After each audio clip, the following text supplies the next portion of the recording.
ఉంది అస్సలు రావట్లే కరెంటు కూడా రావట్లే అసలు కరెంట్ 200 యూనిట్ల వరకు ఇస్తా అంటుంది కదా.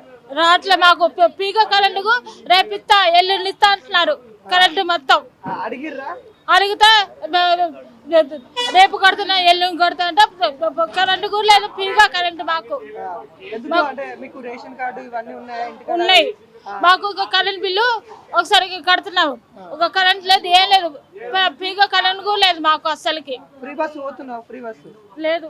ఫ్రీ బస్ ఎట్లా ఉంది? ఏమో నాకు లేదు. అంటే ఇంకెట్లా ఉందండి ఇక్కడ రోడ్లు కానీ ఇవన్నీ ఎట్లా ఉంది? అదే కరెంట్ ఒక్కటే లేదు మాకు, కరెంట్ లేదు అస్సలు లేదు మాకు. ఎట్లా ఉంది అక్క కాంగ్రెస్ గవర్నమెంట్ వచ్చిన కాంచెలు ఎట్లా అనిపిస్తుంది? ఎట్లా ఉంది ఫ్రీ బస్ ఇట్లా ఎట్లా ఉంది? అసలు ఈ రాజకీయం గురించి నాకు తెలియదు, దాని గురించి నాకు తెలియదు. ఇప్పుడైతే ఫ్రీ బస్సులకి అయితే ఇటు పోవాలన్నా పోతున్నాం. బియ్యం అయితే సన్న బియ్యం వస్తున్నాయి, కడుపు నిండా తింటున్నాం.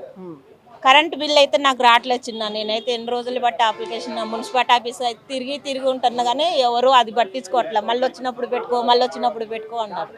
అంటే ఆ రోజు పెట్టుకోపోవటం నాది కూడా తప్పు ఉంది. ఏంటంటే మా అమ్మాయి పెళ్లి జరుగుతుంది, నాకు కళ్యాణ లక్ష్మి ఇచ్చారు, మా అమ్మాయి పెళ్లి జరుగుతుంది, అది ఇవ్వలేదు. తులం బంగారం ఎప్పుడు ఇస్తారని దానికోసం ఎదురు చూస్తున్నాం. బియ్యం అంటే ఇన్ని రోజులు అంటే మేము కష్టపడ్డాం.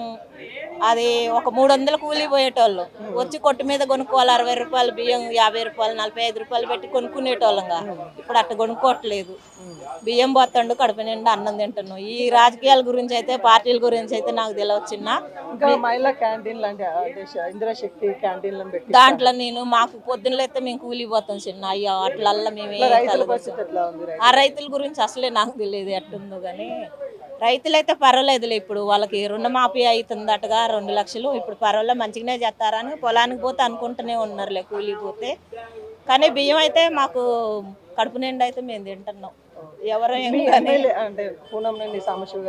ఆయన మంచిగా చేస్తాడు. ఉన్న ఎమ్మెల్యేలు మా ఊర్లో అందరూ మంచిగానే చేశారు. ఎవరున్నా అధికారులు ఎవరు వచ్చినా మమ్మల్ని మంచిగానే చూశారు.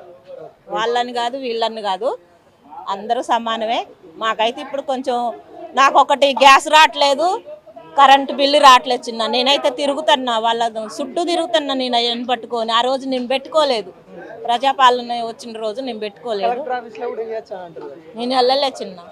ఈ మున్సిపాలిటీ ఆఫీస్కే వెళ్ళిన, ఆడికే వెళ్ళి అప్లికేషన్ ఇస్తే ఇప్పుడు రావట్లేదమ్మన్నారు. నాకు కరెంటు బిల్లును గ్యాసు అది ఒక్కటొస్తే నాకు చాలు.